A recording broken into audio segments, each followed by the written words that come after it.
شعبان المعظم کے فضائل و اعمال۔ قیام اللیل کے فضائل۔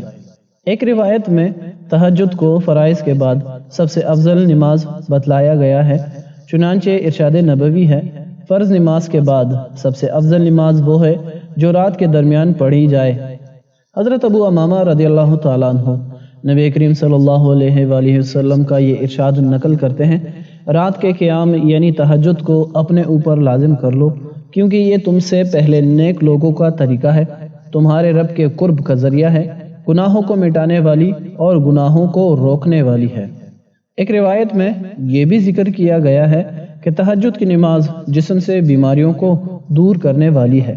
حضرت عمر بن ابسہ رضی اللہ تعالیٰ عنہ نبی کریم صلی اللہ علیہ وآلہ وسلم کا یہ ارشاد نقل فرماتے ہیں، بندہ اپنے رب کے سب سے زیادہ قریب اس وقت ہوتا ہے جب وہ رات کے آخری پہر اپنے رب کے سامنے حاضر ہوتا ہے، پس اگر تم ان لوگوں میں سے ہونے کی طاقت رکھتے ہو جو اس گھڑی میں اللہ تعالیٰ کو یاد کرتے ہیں تو ضرور ہو جاؤ۔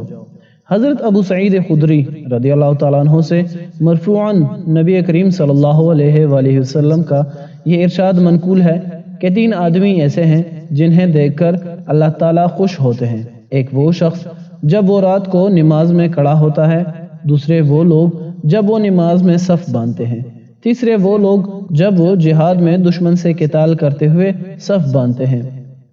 حضرت ابو امامہ رضی اللہ تعالیٰ عنہ فرماتے ہیں کہ نبی کریم صلی اللہ علیہ وآلہ وسلم سے دریافت کیا گیا کہ کون سی دعا سب سے زیادہ سنی جاتی ہے، یعنی قبول ہوتی ہے۔ آپ صلی اللہ علیہ وآلہ وسلم نے فرمایا، رات کے آخری پہر اور فرض نمازوں کے بعد مانگی جانے والی دعا۔ حضرت علی رضی اللہ تعالیٰ عنہ نبی کریم صلی اللہ علیہ وآلہ وسلم کا یہ ارشاد نقل فرماتے ہیں، بے شک جنت میں ایسے بالا خانے ہیں جن کا ظاہری حصہ اندر سے اور اندرونی حصہ باہر سے نظر آتا ہے۔ ایک اعرابی کھڑے ہوئے اور سوال کیا، یا رسول اللہ صلی اللہ علیہ وسلم، وہ کس کے لیے ہیں؟ آپ صلی اللہ علیہ وآلہ وسلم نے ارشاد فرمایا، اس کے لیے جو کلام میں نرمی رکھے، کھانا کھلائے، پے در پے روزے رکھے اور رات کو نماز پڑھے جبکہ لوگ سو رہے ہوں۔ حضرت عبداللہ بن عباس رضی اللہ تعالیٰ عنہ نبی کریم صلی اللہ علیہ وآلہ وسلم کا یہ ارشاد نقل فرماتے ہیں، میری امت کے سب سے معزز لوگ قرآن کریم کے حافظ اور تہجد گزار ہیں۔ حضرت عبداللہ بن سلام رضی اللہ تعالیٰ عنہ جو یہودیوں کے ایک بڑے عالم تھے، انہوں نے سب سے پہلی مرتبہ جب حضرت صلی اللہ علیہ وآلہ وسلم کا دیدار کیا تو فرماتے ہیں کہ میں سمجھ گیا کہ یہ چہرہ کسی جھوٹے کا ہرگز نہیں ہو سکتا، اور سب سے پہلے جو بات آپ صلی اللہ علیہ وآلہ وسلم نے ارشاد فرمائی وہ یہ تھی، اے لوگو، آپس میں سلام کو پھیلاؤ، کھانا کھلاؤ، صلہ رحمی کرو، رات کو نماز پڑھو جبکہ لوگ سو رہے ہوں، تم جنت میں سلامتی کے ساتھ داخل ہو جاؤ گے۔ حضرت جابر رضی اللہ تعالیٰ عنہ سے مرفوعاً نبی کریم صلی اللہ علیہ وآلہ وسلم کا یہ ارشاد منقول ہے کہ جو شخص رات کو کثرت سے نماز پڑھتا ہے، دن کو اس کا چہرہ حسین ہوتا ہے۔ مندرجہ بالا فضائل کو ہر شخص حاصل کر سکتا ہے، جس کا طریقہ یہ ہے کہ اپنے آپ کو تہجد کی نماز کا پابند بنایا جائے اور یہ معمول زندگی بھر اپنانے کا ہے۔ بالخصوص مبارک راتوں میں تو اس عمل کو اور بھی زیادہ اہتمام سے کرنا چاہیے، اور اس کا طریقہ یہ ہے کہ 2 کر کے 8 رکعات پڑھی جائے اور اس میں جو صورتیں بھی یاد ہوں ان کو زیادہ سے زیادہ تلاوت کرنے کی کوشش کریں۔ چھٹا کام، معنی مغفرت امور سے توبہ۔ شب بارات بہت ہی بابرکت اور عظیم رات ہے، جیسا کہ اس کی فضیلتیں ماقبل میں تفصیل سے گزر چکی ہیں، لیکن کچھ ایسے بھی حرما نصیب اور بدقسمت لوگ ہوتے ہیں جو اس رات کی برکات اور بالخصوص سب سے اہم چیز مغفرت خداوندی سے محروم رہ جاتے ہیں۔ وہ کون لوگ ہیں؟ کئی احادیث میں ان کی نشاندہی کی گئی ہے، جن سے ان محروم ہونے والوں کے مغفرت سے محروم رہ جانے کے اسباب بھی معلوم ہوتے ہیں۔ ایسے اسباب اور امور کو معنی مغفرت امور کہا جاتا ہے۔ ذیل میں مختلف احادیث کی روشنی میں وہ افراد ذکر کیے جا رہے ہیں جن میں شامل ہونے سے بہر صورت بچنا چاہیے، اور اگر خدا نخواستہ کوئی مبتلا ہو تو فوراً توبہ کر کے اللہ تعالیٰ کی طرف رجوع کرنا چاہیے، ورنہ اس عظیم اور بابرکت رات میں مغفرت حاصل نہ ہو سکے گی۔ ان میں سے پہلا ہے مشرک، یعنی شرک کرنے والے کی اس رات میں مغفرت نہیں ہوتی، اور اسی میں تمام کافر داخل ہیں۔ چنانچہ کسی بھی کافر کی مغفرت نہیں ہوتی۔ حضرت ابو موسیٰ اشعری رضی اللہ تعالیٰ عنہ نبی کریم صلی اللہ علیہ وآلہ وسلم کا یہ ارشاد نقل فرماتے ہیں، اللہ تعالیٰ شعبان کے 15ویں شب میں اپنے بندوں کی جانب نظر رحمت فرماتے ہیں اور مشرک اور کینہ پرور کے علاوہ تمام مخلوق کی مغفرت کر دیتے ہیں۔ کینہ پرور حدیث میں اس کو مشاحن کہا گیا ہے اور اس کا مطلب کسی کے ساتھ بغض اور عداوت رکھنے والے کے آتے ہیں اور اسی کو کینہ پرور کہا جاتا ہے۔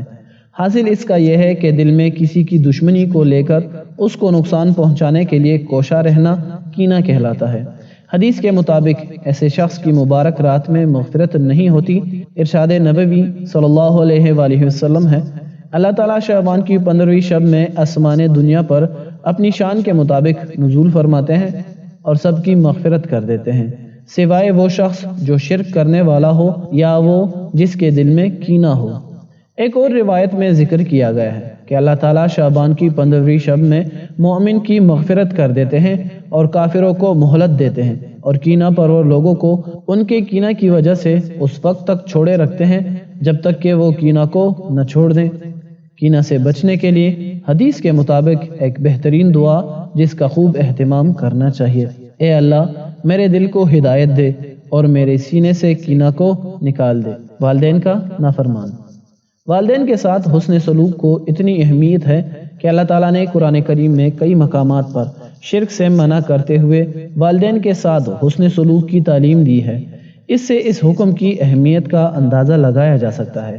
یہی وجہ ہے کہ وہ بدبخت شخص جس نے والدین کے ساتھ بدسلوکی کی ہو اور ان کی آہیں لی ہو، ایسا شخص مبارک راتوں کی مغفرت سے محروم رہ جاتا ہے۔ چنانچہ حضرت ابوبکر صدیق رضی اللہ تعالیٰ عنہ کی ایک روایت میں ہے کہ اللہ تعالیٰ شب بارات میں سب کی مغفرت کرتے ہیں لیکن والدین کے نافرمان اور کینہ پرور شخص کی مغفرت نہیں کرتے۔ قطع رحمی کرنے والا، اللہ تعالیٰ نے انسان کے وجود کے ساتھ کچھ رشتے وابستہ کر رکھے ہیں جن کے ساتھ انسان کو حسن سلوک کی تعلیم دی گئی ہے۔ جو شخص ان کے حقوق کو پامال کر کے بدسلوکی کا مرتکب ہوتا ہے وہ قاطع رحم کہلاتا ہے اور حدیث کے مطابق ایسا شخص جنت میں داخل ہونے کا مستحق نہیں۔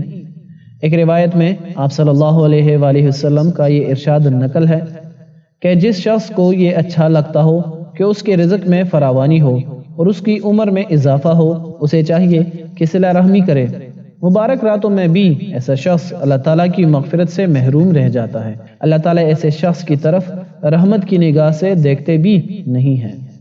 حدیث میں ہے، ایک دفعہ شعبان کی 15ویں شب میں حضرت صلی اللہ علیہ وآلہ وسلم نے حضرت عائشہ صدیقہ رضی اللہ تعالیٰ عنہ سے فرمایا، یہ شعبان کی 15ویں شب ہے اور اس رات میں اللہ تعالیٰ کی جانب سے قبیلہ بنو کلب کی بکریوں کے بالوں کی تعداد کے برابر جہنم سے لوگوں کو آزاد کیا جاتا ہے، لیکن اس رات میں اللہ تعالیٰ کسی مشرک، کینہ پرور، قطع رحمی کرنے والا، ازار ٹخنوں سے نیچے لٹکانے والے، والدین کے نافرمان اور شراب کے عادی کی طرف رحمت کی نظر سے نہیں دیکھتے۔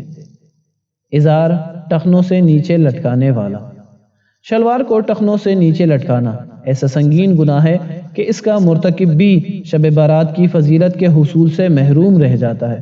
چنانچہ حدیث سابق میں مزبل کا لفظ گزرا ہے جس کا مطلب ازار کو ٹخنوں سے نیچے لٹکانے والے کے آتے ہیں، یعنی اللہ تعالیٰ شعبان کی 15ویں شب میں ایسے شخص کو رحمت کی نگاہ سے نہیں دیکھتے جو اپنا ازار ٹخنوں سے نیچے رکھنے والا ہو۔ مردوں کے لیے ٹخنے کھولنے اور عورتوں کے لیے چھپانے کا حکم ہے اور صرف نماز کی حالت میں نہیں، جیسا کہ عموماً غلط فہمی کے شکار لوگ سمجھتے ہیں۔ چنانچہ دیکھنے میں آتا ہے کہ نماز کے لیے لوگ ٹخنے کھولتے اور نماز سے فارغ ہو کر چھپا لیتے ہیں۔ یاد رکھیے یہ ہر وقت کا حکم ہے۔ حدیث کے مطابق قیامت کے دن 3 طرح کے لوگوں کی طرف اللہ تعالیٰ دیکھیں گے بھی نہیں اور نہ ان سے بات کریں گے اور نہ انہیں پاک کریں گے اور ان کے لیے دردناک عذاب ہوگا۔ ایک ازار کو ٹخنوں سے نیچے لٹکانے والا، دوسرا احسان جتلانے والا اور تیسرا وہ جو اپنے سودے کو جھوٹی قسم کے ذریعے نافذ کرتا ہے۔ شراب کا عادی، شراب جس کو ام الخبائث یعنی تمام برائیوں کی جڑ کہا گیا ہے، قرآن کریم اللہ تعالیٰ نے اسے رجسن یعنی گندگی قرار دیا ہے۔ اس گندگی اور نجاست کو پینے والا بھی اس رات کی مغفرت سے محروم رہتا ہے۔ چنانچہ حدیث سابق میں گزر چکا ہے کہ اللہ تعالیٰ شعبان کی 15ویں شب میں شراب کے عادی شخص کی طرف رحمت کی نگاہ سے نہیں دیکھتے۔ قاتل، ایک انسانی جان کا قتل کرنا گویا ساری انسانیت کا قتل کرنا ہے، اور اس کو حدیث میں بڑے بڑے کبیرہ گناہوں میں شمار کیا گیا ہے۔ چنانچہ حضرت عبداللہ بن عمر رضی اللہ تعالیٰ عنہ سے مروی ہے کہ نبی کریم صلی اللہ علیہ وآلہ وسلم ارشاد فرماتے ہیں، کبیرہ گناہ یہ ہے کہ اللہ تعالیٰ کے ساتھ کسی کو شریک ٹھہرانا، والدین کی نافرمانی کرنا، کسی جان کو ناحق قتل کرنا اور جھوٹی قسم کھانا۔ اس گناؤنے فعل کا مرتکب شخص بھی شب بارات میں مغفرت خداوندی سے محروم رہ جاتا ہے۔ چنانچہ نبی کریم صلی اللہ علیہ وآلہ وسلم کا ارشاد ہے، اللہ تعالیٰ شعبان کی 15ویں شب میں اپنے مخلوق کی طرف رحمت کی نگاہ فرماتے ہیں اور اپنے بندوں کی مغفرت فرما دیتے ہیں، سوائے دو شخصوں کے، ایک کینہ پرور اور دوسرا کسی جان کو قتل کرنے والا۔ زانی، زنا بھی ایک ایسا عمل ہے جس کی وجہ سے انسان اس رات کی مغفرت سے محروم رہ جاتا ہے۔ چنانچہ حدیث میں ہے، جب شعبان کی 15ویں شب ہوتی ہے، ایک ندا لگانے والا آواز لگاتا ہے، کیا کوئی مغفرت چاہنے والا ہے کہ میں اس کی مغفرت کروں؟ کیا کوئی سوال کرنے والا ہے کہ میں اسے عطا کروں؟ پس کوئی بھی شخص جو مانگتا ہے اسے دیا جاتا ہے، مگر زنا کرنے والی عورت اور مشرک کہ یہ محروم رہتے ہیں۔